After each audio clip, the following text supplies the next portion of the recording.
Start कर रहे हैं नेगोशिएबल इंस्ट्रूमेंट एक्ट की 5th class. May be last class होगी, नहीं कंप्लीट हुआ तो फिर एक और क्लास हो जाएगी इस पे, ठीक है। वैसे बहुत ज़्यादा रहा नहीं है, लिखवाते हुए टॉपिक में थोड़ा सा टाइम लगेगा, अदरवाइज़ काफ़ी हद तक हमने इसमें कवर कर लिया है। 142A तक कल की उसमें हमने कवर कर लिया था। कल की क्लास में हमने क्या किया कि जो सेक्शन 142 सब सेक्शन 2 है और जो सेक्शन 142A है वो दोनों ही अमेंडमेंट से ऐड किए गए, 2015 की अमेंडमेंट से ऐड किए गए। पर्पस क्या था उसमें?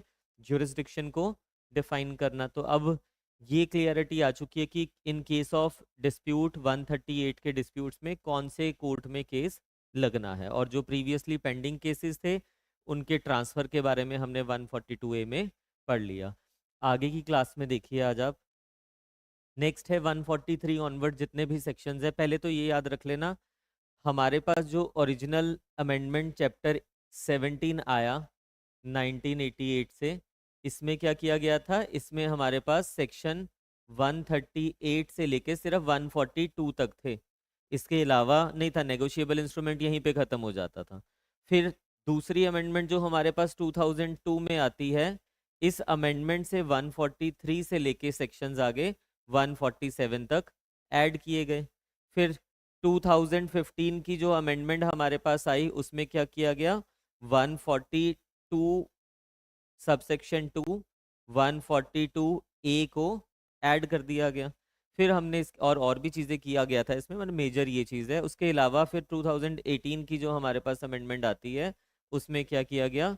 उसमें आपके पास 143A section and 148 section add कर दिया गया, जो कि आगे वाले से उसमें कवर हो जाएगा। तो एट प्रेजेंट हमारे पास सेक्शन 138 से लेके सेक्शन 148 तक नेगोशिएबल इंस्ट्रूमेंट एक्ट के चैप्टर 17 में हमें दिया हुआ है। यहाँ तक हमने पढ़ लिया था। हम 143 ऑनवर्ड स्टार्ट कर रहे हैं जो 2002 की अमेंडमेंट से हमारे पास ऐड किया गया। पहले बेयर से पढ़ लेते हैं, फिर राइटिंग वाले पोर्शन पे आते हैं। बेयर से मैं तो कह रहा हूँ कि एक बार ही पूरा ही पढ़ डालते हैं, जितना भी रह गया उस पूरे को कंप्लीट कर लेते हैं, ठीक है। आप देखिए 143 किस की बात कर रहे हैं, प्रीलिम्स के लिए इंपॉर्टेंट है, यहाँ पे लिख लेना प्रीलिम्स टेस्ट। मेंस में रेयर चांसेस रहते हैं यहाँ से पूछे जाने के लिए, बट प्रीलिम्स में यहाँ से पूछा जा सकता है आपसे। Power of court to try cases summarily, यानी कि समरी प्रोसीडिंग्स की बात कर रहे हैं। जब हम सीआरपीसी पढ़ते हैं ना, यानी कि बीएनएसएस, वहाँ पे ट्रायल की कुछ मोड्स आपको दिए हुए कि ट्रायल किस किस तरह से कंडक्ट किया जा सकता है। वारंट केसेस में ट्रायल अलग होता है, समन्स केसेस में ट्रायल अलग होता है। अब ये वारंट केसेस क्या होते हैं, समन केसेस क्या होते हैं, आपने सीआरपीसी में पढ़ा होता है। तो ये जिस ट्रायल की हम बात कर रहे हैं ना, उसमें ये समरी प्रोसीडिंग्स की बात कर रहे हैं। सीआरपीसी में, बीएनएसएस में आपको स्पेसिफिकली प्रोविजंस दी हुई है समरी प्रोसीडिंग्स के रिगार्डिंग। अभी यहाँ पे सिर्फ आप इतना याद रख लेना कि जो ये समरी प्रोसीडिंग्स होती है ना, इसका मतलब ये नहीं है कि आप ट्रायल को समरी कर देते हो, छोटा कर देते हो। सिर्फ जो रिकॉर्ड ऑफ द ट्रायल होता है ना, रिकॉर्ड, उसको सिर्फ क्या किया जाता है? समरी किया जाता है। जो रिकॉर्ड है उसको सिर्फ समरी किया जा रहा है, ऐसा नहीं कि ट्रायल को छोटा कर दिया। ट्रायल वैसे ही चलता होता है। अब किस तरह से समरी होता है, कैसे नहीं होता, वो हम सीआरपीसी में पढ़ते होते हैं। आप इतना याद रखिए, सीआरपीसी में हमें समरी प्रोसीडिंग्स के बारे में दिया हुआ है। सीआरपीसी में हमें समरी प्रोसीडिंग्स के बारे में दिया हुआ है। आपको याद है जब सिविल प्रोसीजर कोड हम कर रहे थे, वहां पे भी हमने समरी प्रोसीजर्स पढ़े थे।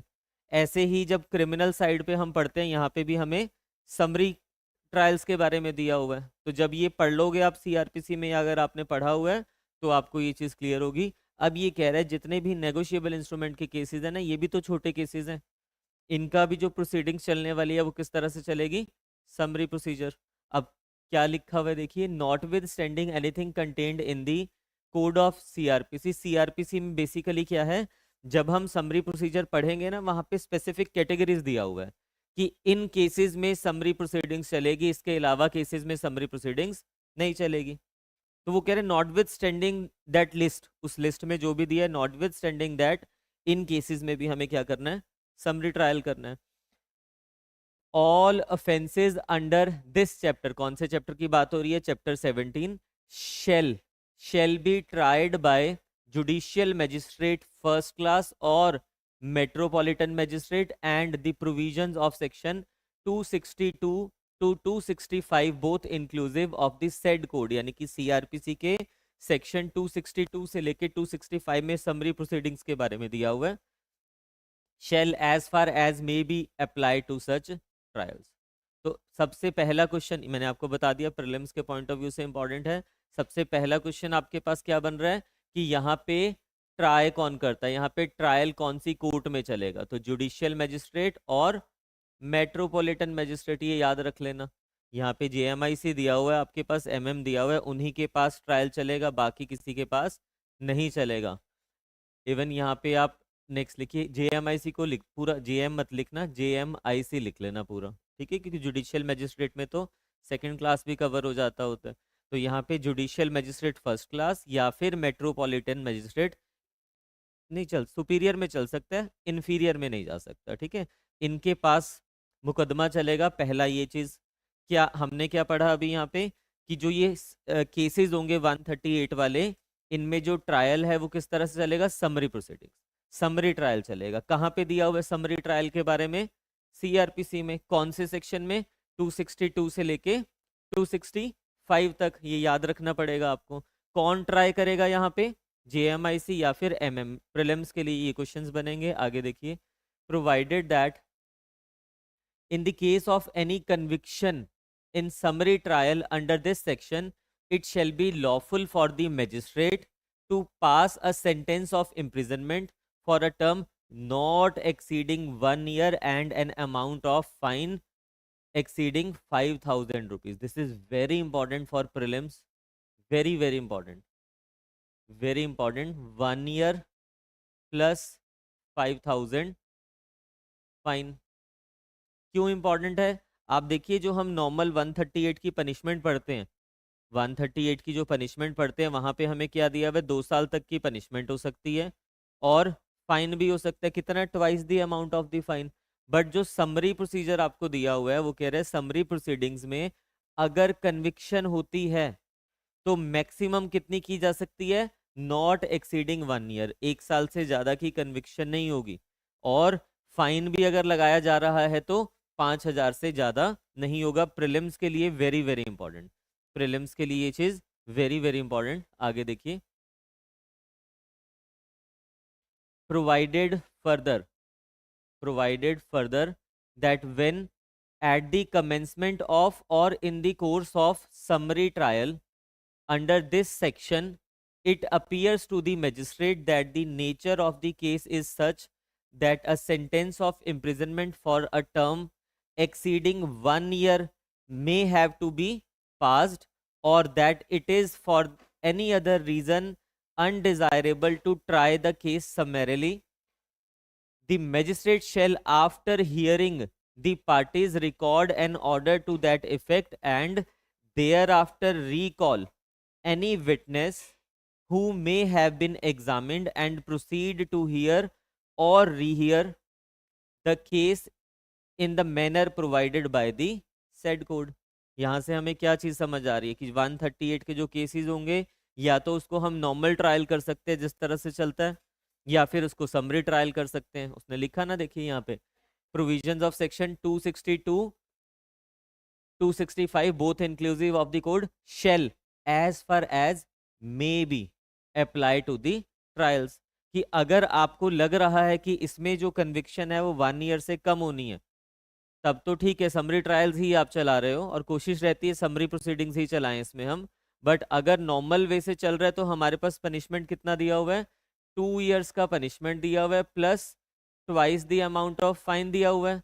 बट अगर आपने समरी ट्रायल किया तो कितनी पनिशमेंट हो सकती है, मैक्सिमम 1 ईयर और 5,000 रुपया fine. Very important for prelims.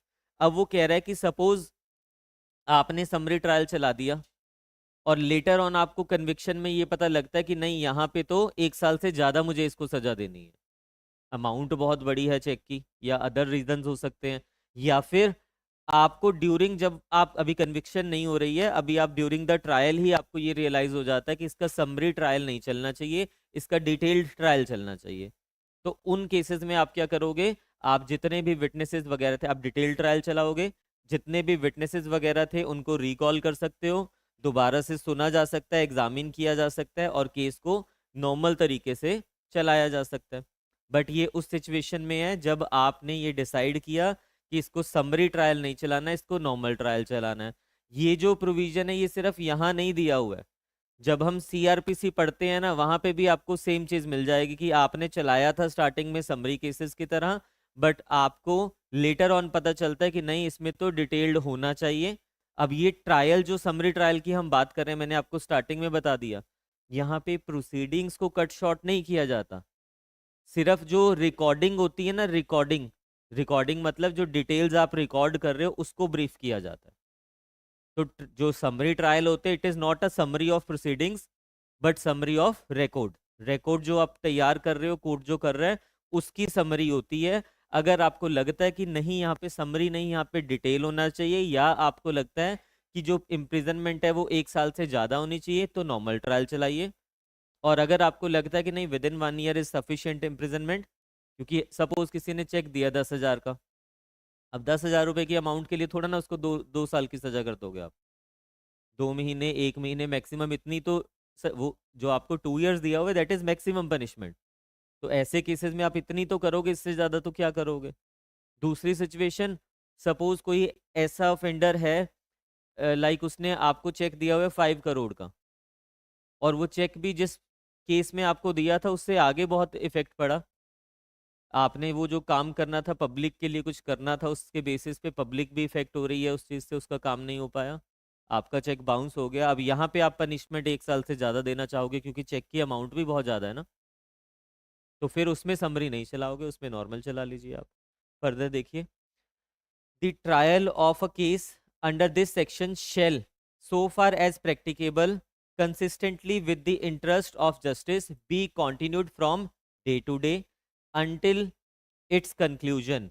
वो कह रहा है डे टू डे प्रोसीडिंग्स चलाइए, जो कि पॉसिबल हो नहीं पाती है। आप रीजंस रिकॉर्ड करोगे और डे टू डे नहीं चलेगी, क्योंकि जुडिशरी के ऊपर अपने आप ही बहुत बर्डन है। बट अगर एग्जाम में आ जाता है तो प्रोसीडिंग्स कैसे चलानी है हमें, day to day, unless the court finds the adjournment of the trial beyond the following day to be necessary for reasons to be recorded in writing. अगर आपको लगता है कि डे टू डे नहीं चल सकता, आप ज़्यादा दिन की डेट डालना चाह रहे हो उसमें, हफ्ते की, महीने की, तो फिर रीजन रिकॉर्ड करने पड़ेंगे कि बिकॉज ऑफ दिस रीजन मैं डे टू डे ट्रायल नहीं चला रहा हूँ, इसमें ये नेक्स्ट हमने डेट डाला है।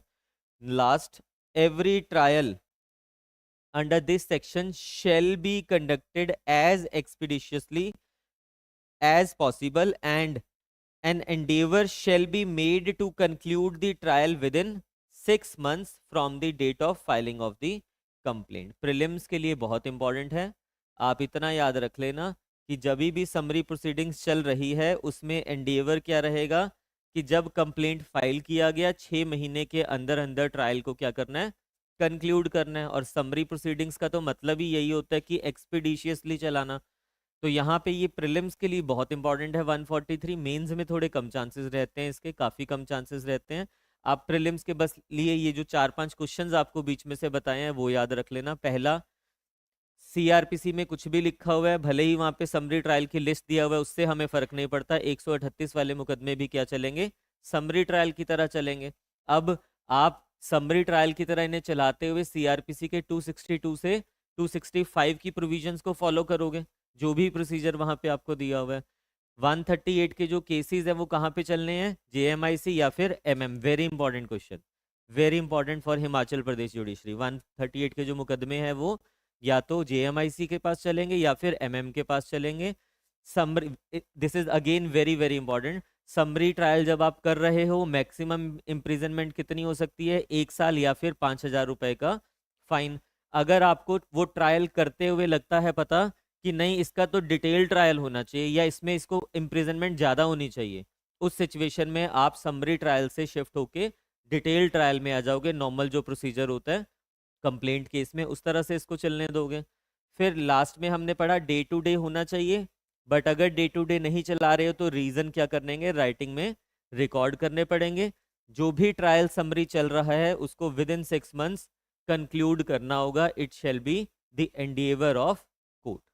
ये प्रीलिम्स के लिए 4-5 क्वेश्चंस आप याद रख लेना।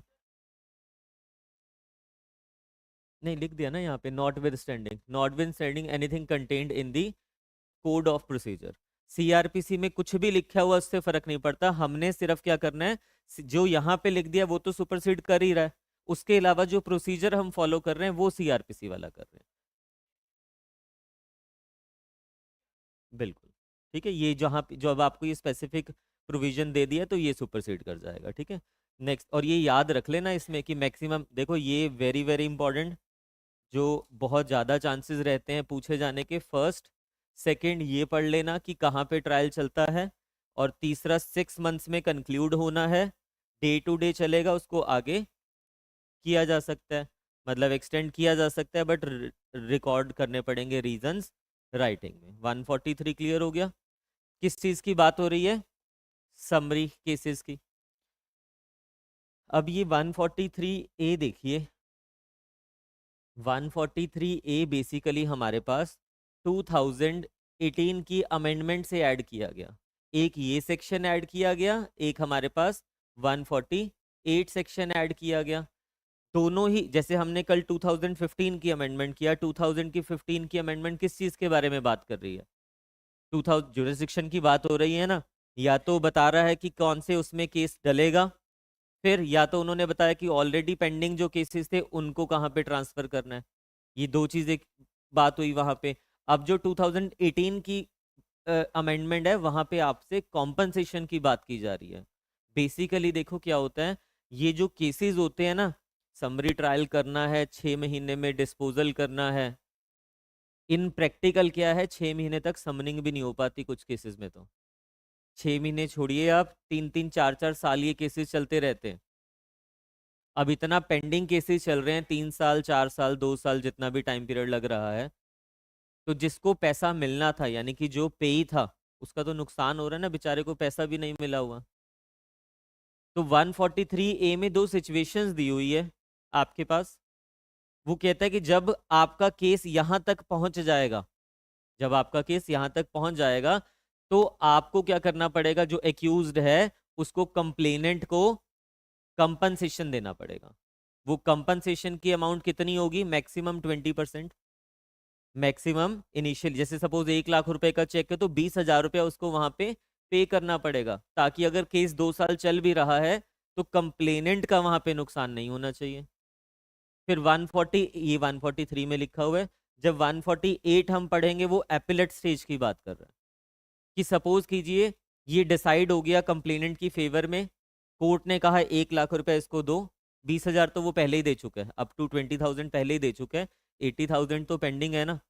अब यहाँ पे उसकी कन्विक्शन हो रखी है, बट वो कहाँ चले गया? अपील में चले गया। अब हो सकता है अपील से स्टे वगैरह करवा ले उस चीज को। तो जब वो अपील में चला गया है तो 148 सेक्शन हमें कह रहा है कि अपील के केसेस में भी आपको क्या करना पड़ेगा, फर्दर 20%, जो पहले 20 हो चुका है उसको छोड़ दीजिए, फर्दर 20% उसको पे करना पड़ेगा। फिर आपकी अपील सुनी जाएगी, और आपने वो पे कर दिया, यानी कि इन टोटल 40% हो गया, 20 + 20। और वो कोर्ट की डिस्क्रिप्शन है, कोर्ट 10% अलाउ करे, 5 करे, 20 करे, 20 से ज़्यादा नहीं। और हो सकता है कोर्ट कंपनसेशन दे भी ना किसी केस में, ये भी डिस्क्रिप्शन है। It is not mandatory for the court कि आपको कंपनसेशन देना ही पड़ेगा।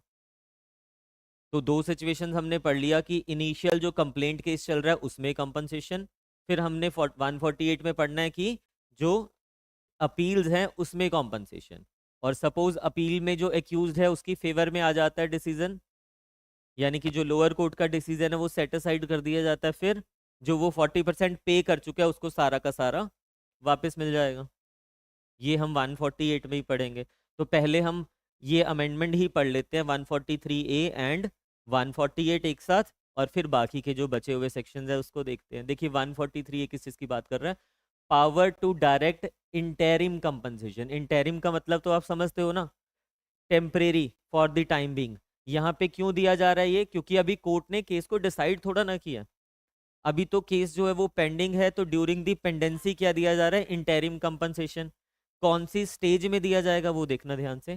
पहले तो देखिए, not with standing anything contained in the code of criminal procedure, CrPC में इसके बारे में कुछ भी लिखा हुआ है उससे फर्क नहीं पड़ता। The court trying an offence under section 138 में, यहाँ पे क्या टर्म यूज किया हुआ है, मे का मतलब, ये प्रीलिम्स का क्वेश्चन है, याद रख लेना।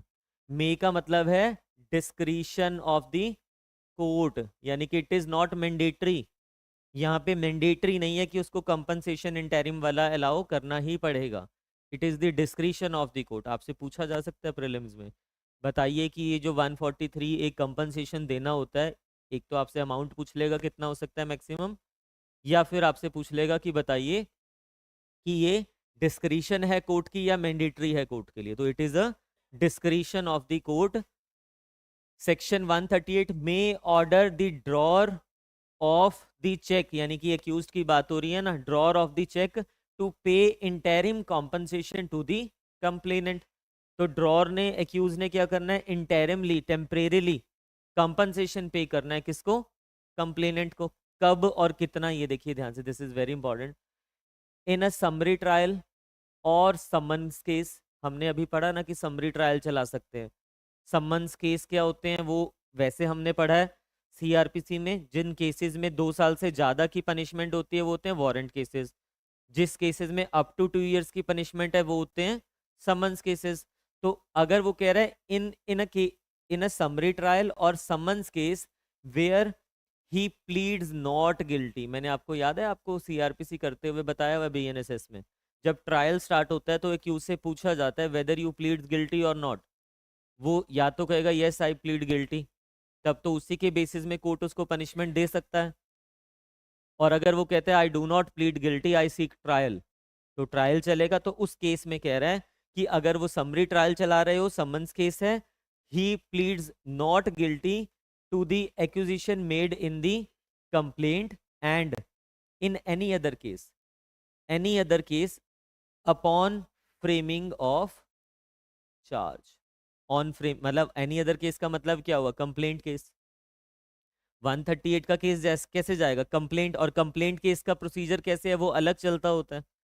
जब हम अभी ट्रायल वाला प्रोसीजर पढ़ेंगे ना बीएनएसएस में या सीआरपीसी में, या जिन्होंने पढ़ा हुआ है उन्हें पता है कि कंप्लेंट केसेस में अलग प्रोसीजर होता है, 2 ट्रैक है ना अलग अलग। तो अगर वो कंप्लेंट केस है तो जैसे ही फ्रेमिंग ऑफ चार्ज होगा वो स्टेज, या अगर उसका समरी ट्रायल चल रहा है, समरी ट्रायल में चार्जेस फ्रेम नहीं होते। क्या होता है क्या नहीं वो हम आगे जाके पढ़ेंगे। अब या फिर वो समन्स केस की तरह चल रहा है, जब वो नॉट प्लीड गिल्टी करता है उस स्टेज पे कोर्ट को क्या करना है, the interim compensation under subsection 1, तो कोर्ट में ग्रांट, इस स्टेज पे कोर्ट उसको इंटरिम कंपनसेशन ग्रांट करेगा। Shall not exceed 20%, this is very important, 20% of the amount of the cheque. अब जितनी, जैसे हमने कहा कि चेक की अमाउंट 1 लाख रुपए, तो 20% मतलब 20,000, and that 20,000 is the maximum amount. Court चाहे तो 10,000 ही इंटरिम कंपनसेशन दे, कोर्ट चाहे तो 15,000 दे, 20,000 तक मैक्सिमम दे सकता है, और कोर्ट चाहे तो कुछ भी ना दे। क्यों, क्योंकि मे लिखा हुआ है डिस्क्रिशन ऑफ द कोर्ट है, and this is very important कि ये डिस्क्रिशन ऑफ द कोर्ट है। अब आपको ये समझ आ गया कि इंटरिम कॉम्पनसेशन कौन सी स्टेज पे देना है। समरी ट्रायल में, समन्स केसेस में, when he pleads not guilty, उस स्टेज पे वो ग्रांट कर सकता है। अदर केसेस में, यानी कि कंप्लेंट केस वगैरह की अगर हम बात करें, तो वो फ्रेमिंग ऑफ चार्जेस, अगर वो नॉर्मल कंप्लेंट केस की तरह चल रहा है तो जैसे ही चार्जेस फ्रेम हुए उस स्टेज से फिर क्या होगा, उसके बाद वो कंपनसेशन देगा। उसको कितना दिया जा सकता है मैक्सिमम, 20%। आगे देखिए, the interim compensation shall be paid within 60 days from the date of the order under subsection 1, or within such further period not exceeding 30 days as may be directed by the court on sufficient cause being shown by the drawer of the check। तो ये compensation पे करने के लिए कितना period दिया जा रहा है, 60 डेज का, प्रीलिम्स में याद रख लेना। प्लस क्या ये पीरियड को एक्सटेंड किया जा सकता है, बिल्कुल किया जा सकता है। कितने डेज मैक्सिमम, 30 डेज। कौन सी सिचुएशन में, जब वो सफिशिएंट कॉज देगा, without sufficient cause court arbitrarily नहीं उसको एक्सटेंड कर देगा। तो याद रख लेना इनिशियल पीरियड कितना होगा, 60, और उसको एक्सटेंड किया जा सकता है 30 डेज तक। और ये 30 डेज की जो एक्सटेंशन है वो आर्बिट्रेरीली नहीं होगी, ये सिर्फ जब पार्टी सफिशिएंट कॉज, यानी कि जो ड्रॉर ऑफ द चेक है वो सफिशिएंट कॉज देगा कोर्ट को कि मैं इस रीजन से वो पैसा नहीं पे कर पाया, तब ये एक्सटेंड किया जाएगा। Further, if the drawer of the cheque is acquitted, अब ये भी तो हो सकता है बेचारे का 1 लाख रुपए का चेक था, 20,000 रुपया कोर्ट ने दिलवा दिया पहले ही। अब बाद में क्या होता है, बाद में एक्विटेड हो जाता है, बाद में पता चलता है जो उसने चेक दिया हुआ था ना, that is not for legally maintainable debt और अदर लाइबिलिटी। तो जब वो लीगली मेंटेनेबल डेट या लाइबिलिटी के लिए नहीं है तो 138 की प्रोसीडिंग्स तो आनी नहीं चाहिए थी। तो बाद में उसका क्या हो जाएगा, कन्विक्शन नहीं हुई, एक्विटल हो गया। तो उस सिचुएशन में the court shall direct the complainant to repay the draw the amount of the interim compensation with interest, very important, ठीक है, विद इंटरेस्ट। एक तो रीपे करना पड़ेगा प्लस इंटरेस्ट, कौन से रेट पे, at the bank rate as published by Reserve Bank of India, prevalent at the beginning of the relevant financial year. Financial year देखिए, एक होता है आपका कैलेंडर ईयर, फाइनेंशियल ईयर जो होता है आपका 1 अप्रैल से शुरू होकर 31 मार्च को खत्म हो जाता है। और आरबीआई हर साल फाइनेंशियल ईयर के लिए बैंक रेट निकालता है कि ये रेट इस पर्पस के लिए होगा। तो जो भी वो रेट नोटिफाई किया होगा आरबीआई ने, उस रेट पे उसको इंटरेस्ट भी उसके ऊपर देना पड़ेगा। Plus within 60 days from the date of the order or within such further period not exceeding 30 days as the case may be directed by the court on sufficient cause being shown by the complainant। यानी कि इस repayment के लिए कितना time मिल रहा है, 60 days का। क्या एक्सटेंड किया जा सकता है, बिल्कुल किया जा सकता है। कितने दिन के लिए, 30 डेज के लिए। कौन से केस में, सफिशिएंट कॉज शो करने पे। तो याद रख लेना, अगर उसका एक्विटल हो जाता है, कन्विक्शन में तो उसी का पैसा है ना, अगर एक्विटल हो जाता है तो उस सिचुएशन में वो पैसा उसको विद इंटरेस्ट वापस करना पड़ेगा, खाली पैसा नहीं। 1 लाख का चेक था सपोज, 20,000 कोर्ट ने पहले दिलवा दिया इंटरिम कॉम्पनसेशन, बाद में एक्यूज का हो गया एक्विटल, अब वो 20,000 विद इंटरेस्ट उसको पे करना पड़ेगा। कितना इंटरेस्ट, जो आरबीआई ने डिसाइड किया होगा। हर साल आरबीआई अपना फाइनेंशियल ईयर में इंटरेस्ट रेट निकालता है, उस रेट पे उसको पे करना पड़ेगा। तो यहाँ तक तो ये क्लियर हो गया होगा आपको। आगे देखिए,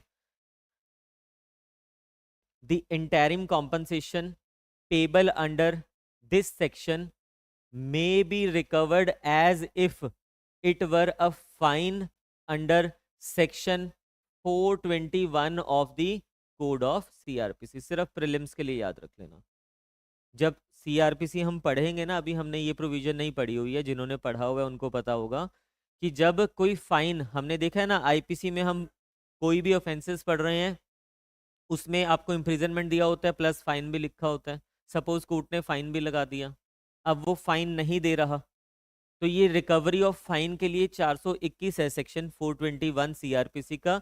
वहां पे आपको प्रोसीजर दिया हुआ कि क्या इसको ट्रीट करेंगे और क्या। तो इसमें भी हम मान के चलेंगे कि it is the amount under that provision, तो उसके अकॉर्डिंगली ही इसकी रिकवरी होगी।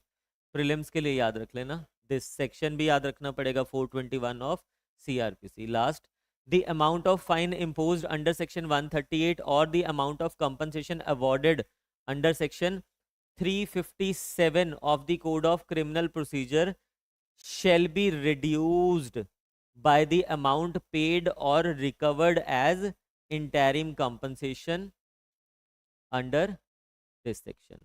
कि जो आप, ये भी प्रीलिम्स के लिए आपको याद रख लेना, shall be reduced by as shall be reduced by the amount of paid or recovered as interim compensation।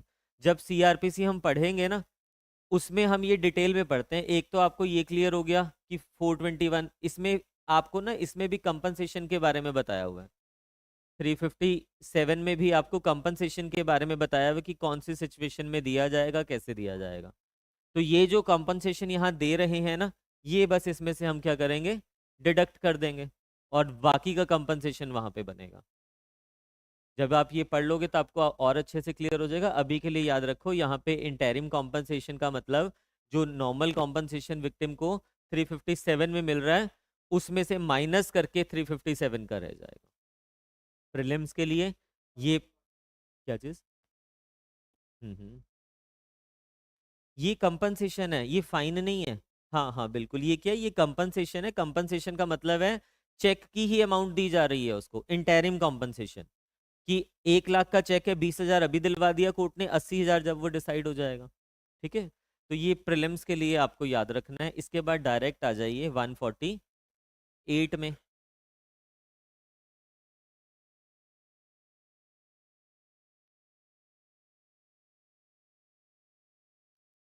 बोलिए, जल्दी बोलिए। हम्म। क्या है? हाँ, उससे फर्क नहीं पड़ता, पार्टीज के कॉन्ट्रैक्ट से फर्क नहीं पड़ेगा। यहाँ पे कोर्ट ने कॉम्पनसेशन आपको दिया है, कोर्ट ने कॉम्पनसेशन दिया है, तो उसमें वो इंटरेस्ट की बात कर रहा है, with interest at a bank rate as published by the Reserve Bank of India, prevalent at the beginning of relevant financial year. तो जब आपको स्टेच्यूट ने कोई चीज लिख दी है तो एग्रीमेंट से आप उसको खत्म नहीं कर सकते हो। ये if the drawer of the cheque is acquitted, acquitted का मतलब प्रूव नहीं हो पाई ना उसकी गिल्ट। जो एक्यूज्ड है, उसने जिसने चेक दिया था, 138 में लाइबिलिटी नहीं बन रही है, एक्विटल हो गया, तभी तो रीपेमेंट की बात आएगी ना। नहीं तो बाकी का 80% भी उसको दिलवाना पड़ेगा। तो अब वो रीपेमेंट जब कर रहा है तो खाली अमाउंट नहीं ना, विद इंटरेस्ट करना पड़ेगा। और कितना इंटरेस्ट, बस याद रख लीजिए जो आरबीआई का रेट होगा। ठीक है, जनरली इतना ही होता है, बट वो सब्जेक्ट टू चेंज होता है। फिफ्थ में वो ये कह रहा है आपको, सिक्स्थ में आप ना जब सेक्शन 357 पढ़ते हो, 357 में ना विक्टिम कंपनसेशन के बारे में बताया हुआ है। अब सपोज यहाँ पे आपको विक्टिम कंपनसेशन उसने बोला कि 30,000 होना चाहिए। टोटल कितना? 30,000। आपको जो यहाँ पे इंटरिम कंपनसेशन दिया इस वाले सेक्शन में, वो दे दिया सपोज 20,000। ये कौन से सेक्शन में था? 357 सीआरपीसी में। अब आपको बैलेंस ही पे करना है, ये नहीं कि ये अलग होगा ये अलग होगा। यानी कि जो यहाँ कंपनसेशन मिला हुआ है उसको माना जाएगा उस कंपनसेशन के लिए भी।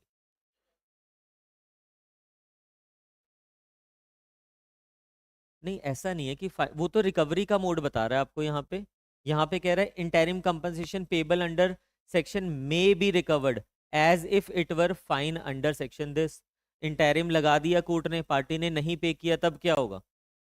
तो रिकवरी कर लेंगे ना फाइन की तरह की। अभी है तो ये कंपनसेशन है, बट जब इसकी रिकवरी की जाएगी तो इसको ऐसे एज्यूम किया जाएगा as if it were a fine. और अगर कोर्ट ने फाइन लगाया होता, पार्टी नहीं पे कर रही, तो 421 में प्रोविजन दिया हुआ है आपको, वो प्रोविजंस को फॉलो किया जाएगा। ठीक है, नेक्स्ट देखिए 148। इसके साथ पढ़ना इसलिए जरूरी है क्योंकि रिलेट कर रहा है आपस में। 148 क्या लिखा हुआ है? Power of appellate court to order payment pending, pending appeal against conviction.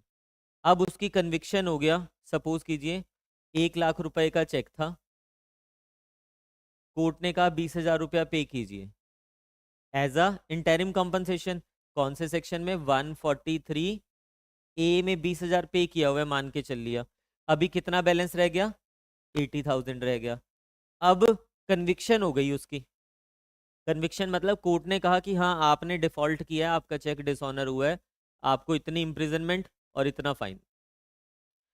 अब तो उसको पे करना पड़ेगा ना बैलेंस अमाउंट भी। बट वो कह रहा है कि ऐसे कैसे मैंने कर दिया, मैंने तो आपने, कोर्ट से भी तो गलती हो सकती है। तो कोर्ट की अगर गलती होती है तो पार्टी के पास क्या रेमेडी होती है? अपील में जा सकता है वो, अगर उसको लग रहा है कोर्ट का गलत डिसीजन है।